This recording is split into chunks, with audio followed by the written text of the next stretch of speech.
Good afternoon, everyone. I am going to take you on a tour around the yard to show you what is blooming.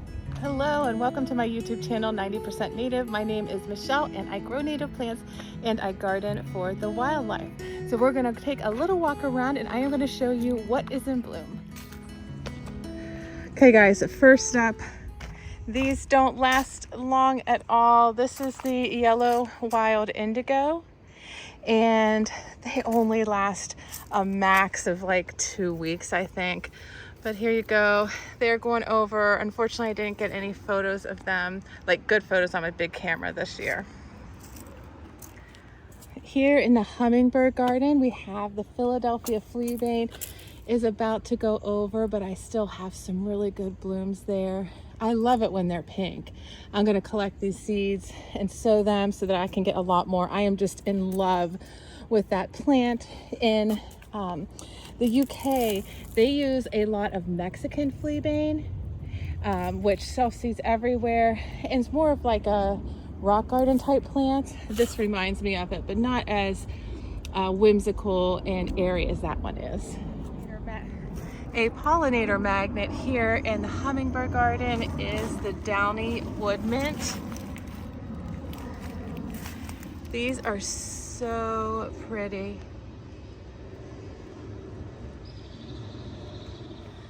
Next up, we have the wild blue indigo. And now this one is in full bloom, and the bumblebees are on it. There you go. Just loving on the blue wild indigo. This is really just a favorite plant of mine. It just doesn't bloom long enough. It's just, look at that. It's just spectacular. This is the straight species. This is how beautiful the straight species is. And right now I can count at least 3 bumblebees. Where's this guy again? Okay guys, if you watch my channel, I bet you know what this is. Can you guess? One of my absolute favorites just because of the beauty and the aesthetics of this plant. This is fire pink. Look how striking that color is. It is just magnificent, don't you think? And it's really looking good against these blue/purples. What I noticed is these blue-eyed grass had disappeared for a while. Blue-eyed grass is actually in the lily family, not the grass family. And they are just looking so sweet with the fire pinks. And then behind the fire pinks are the wild blue indigo. And if it was during the day, you would be able to see these spiderworts in bloom. They've closed up for the day, but you can also see the blue flag iris back there. So the color combinations are just really cool here. And here's my stand of blue flag iris. I grew all these from seed. And not only is this flower just magnificent, the greenery is too. These leaves provide so much architecture in the garden, it's ridiculous.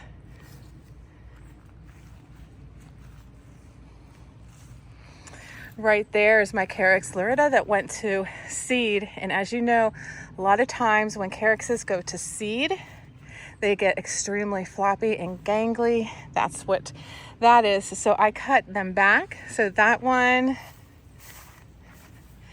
the one back there, right there, and the one there, and then they'll puff up again. So sad, the American Wistaria's gone over. Gosh, the blooms were so incredible. I was just loving having those while they lasted. I'll go ahead and mention these because they're looking so beautiful right now, but these are not native and I think they spread really quickly. This is red campion, and I think I'm probably going to move that plant to the hummingbird garden. It's not native. And the deer stay off of it. I'm gonna check and see if I still have Aquilegia in bloom over here. I think they've gone over now. And I'm not sure if I was able to get them in the video last week, or not last week, last video time. Oh, they've gone over. This is where they were. They are becoming a much nicer stand than what I once had.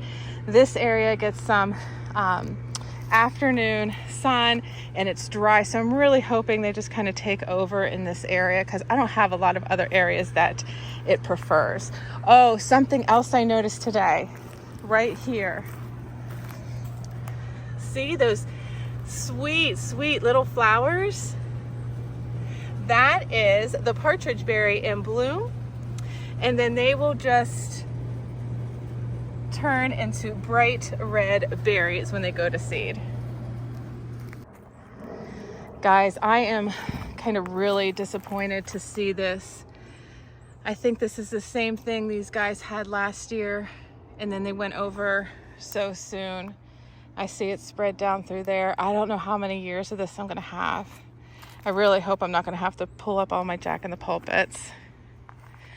I did notice something odd on my May apples as well, but they just might be dying back, and that's what I'm hoping. Like that one. So cross your fingers for me that whatever this is that has gone through my yard isn't something that's continuing.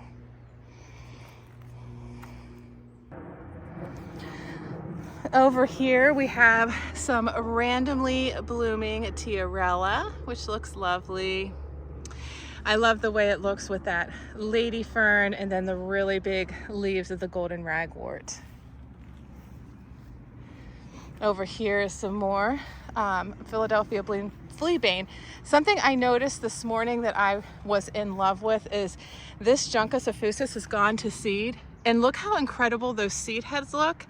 And then look at how cool it looks with the great blue lobelia behind it, with like the really big leaves of that, and the March marigold with these really just fine, slender leaves of the rush. I'm just like loving that look right now, because the textures, the combination of the textures are just such a contrast. Even with the mountain mint behind it, and just the differences in the textures just makes it look, I think, really stand out. Just like a really good design combination.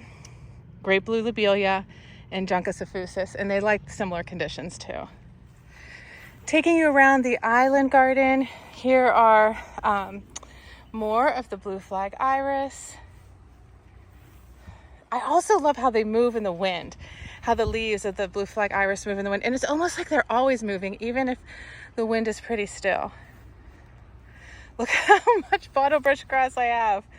I will be propagating some of that out of there and putting it on other places. But around the corner here, we have another batch of blue wild indigo in bloom. And everything else in here is just gearing up for their summer show. And that's a pretty picture.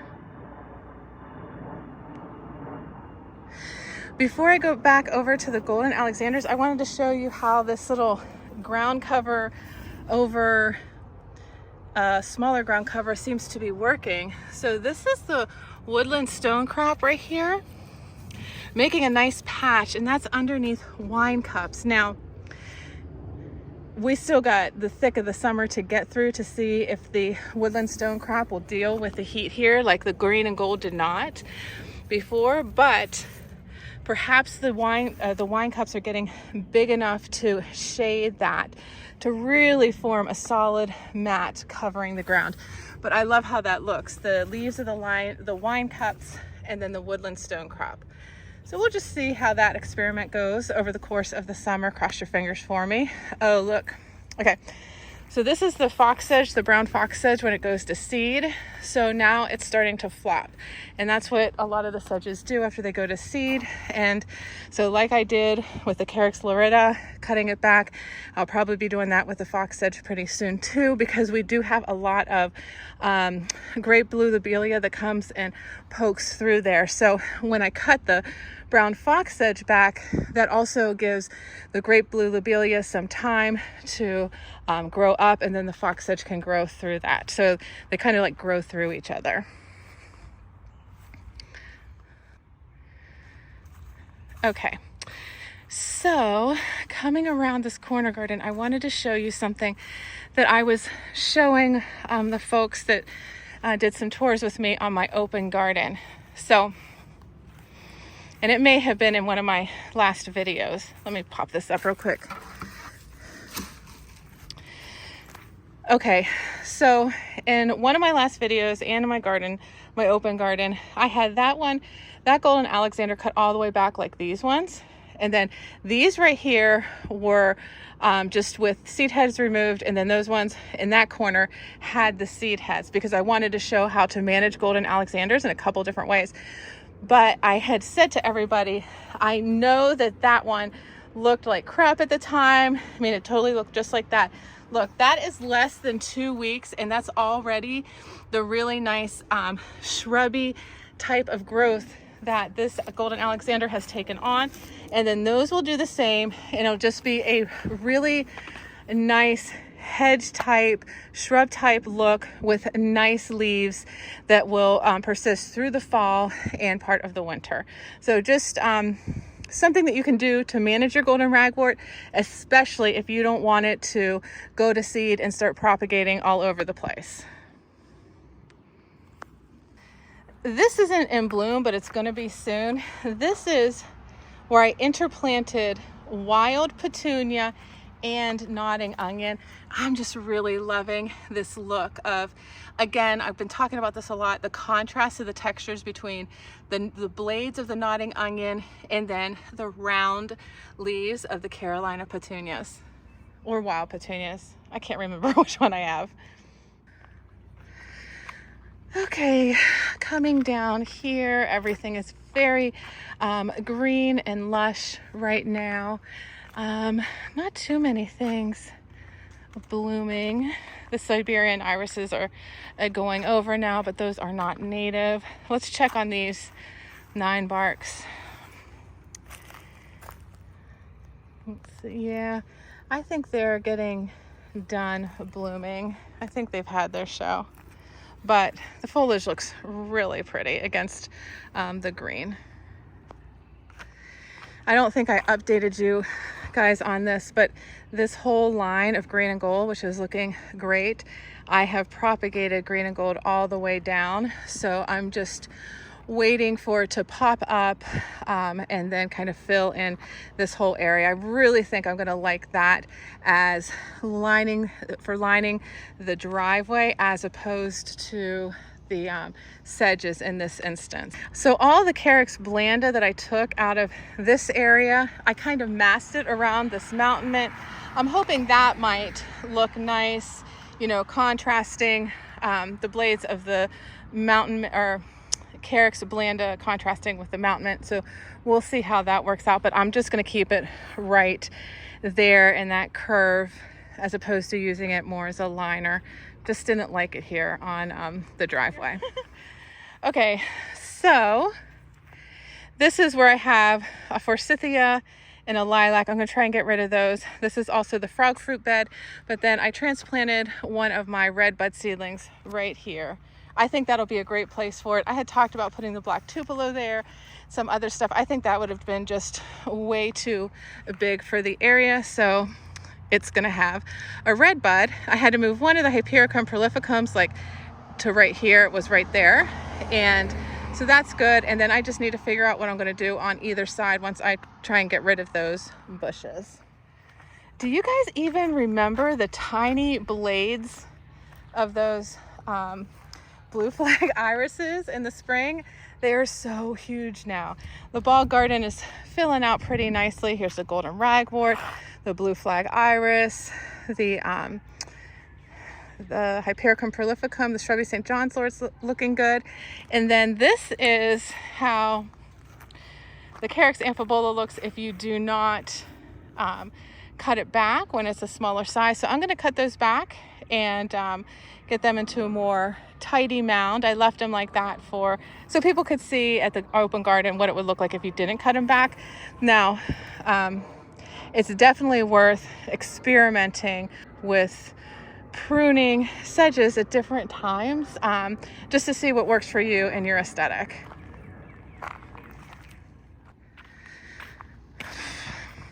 Oh, look at that little butterfly.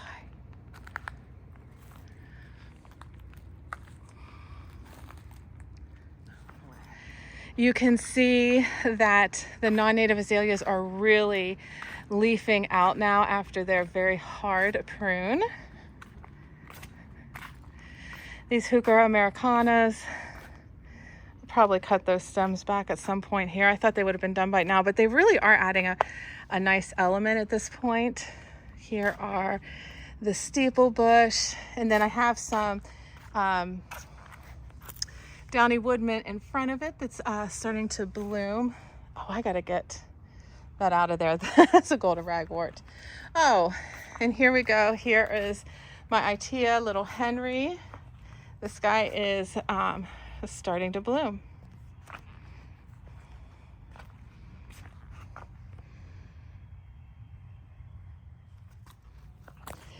This is pretty. This is the Eastern Red Cedar Gray Owl, and look at it, how it contrasts against the marsh marigold leaves and with those blue berries. That's pretty. So this is Gray Owl, Eastern Red Cedar. It's a juniper, contrasting with those big, huge marsh marigold leaves. You can see the aromatic aster starting to pop up in between these non-native bleeding hearts. I really can't wait until I have some New Jersey teas in there as well. It's a super dry raised bed. This is Winterberry, and this one is Southern Gentleman, and it is just about to bloom. Oh yeah, you can see here with these fox sedges, they're starting to flop now. They look good now, but they're gonna start flopping, and it'll probably benefit from a cutback. But I'll keep you updated on how I manage those. Something else that I added to the driveway garden is this northern bush honeysuckle, but this is Kodiak orange, so it's a cultivar. And I was able to get a couple cuttings off of it, so hopefully I can do 3 around here. Take you back here, so to do 1 here and 1 here. We'll just have to see how those cuttings go, but they can sustain, and they should be able to sustain some dryness, so that's why I am doing that. If it's anything like the straight species native, which I have up here, and then I should have another one fill in right here. Okay, so if you want to see another garden tour, I will link here to my last garden tour so you can check that out. But as for what's blooming in my garden now, that's about it. So thank you for taking your time and spending it with me today. Happy gardening, and I will catch you again next time.